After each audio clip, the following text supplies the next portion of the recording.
আসসালামু আলাইকুম বন্ধুরা, কী অবস্থা সবার? কেমন আছেন সবাই? আশা করছি সকলে অনেক বেশি ভালো আছেন।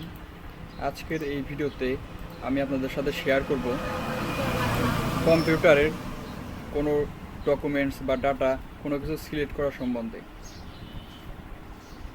তো ছোট্ট একটা টিপস আপনাদের উপকারে আসতে পারে, কন্টিনিউ করতে থাকুন। তো এটা বোঝানোর জন্য সর্বপ্রথম আমি ফাইল মেনুতে চলে গেলাম এবং আমার যেখানে অনেক ডাটা রয়েছে, আচ্ছা ডাটা না, আমি গান দিয়ে বোঝাচ্ছি। দেখেন এখানে আমার অনেক অনেক অনেক পরিমাণে গান রয়েছে। তো এখান থেকে সিলেক্ট করাটা আমি বোঝাচ্ছি। সিলেক্ট দুইভাবে করা যায়, একটা হচ্ছে অল সিলেক্ট।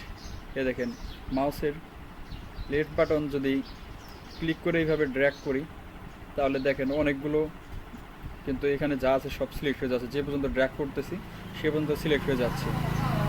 তো আমি চাচ্ছি যে বাইসা বাইসা এখান থেকে সিলেক্ট করবো। সেটা করার জন্য কি করতে হবে সেটাই বোঝাচ্ছি।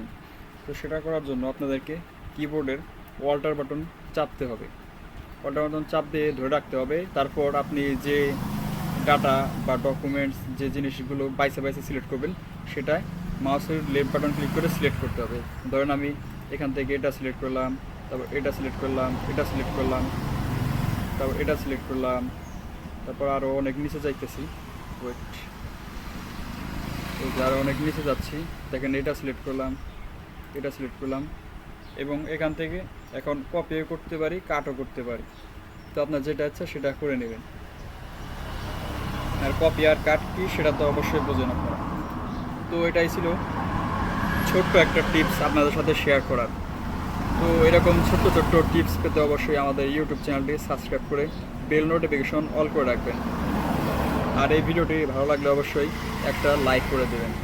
আর কী সম্বন্ধে আপনারা ভিডিও দেখতে চান সেটাও কমেন্ট সেকশনে কমেন্ট করতে পারেন। আপনারা কমেন্ট করলে অবশ্যই আমরা গুরুত্ব দিয়ে আপনার কমেন্টের রিপ্লাই দেওয়ার চেষ্টা করব বা উপকার করার চেষ্টা করব। আজকের মতো এই পর্যন্তই, দেখা হচ্ছে পরের ভিডিওতে।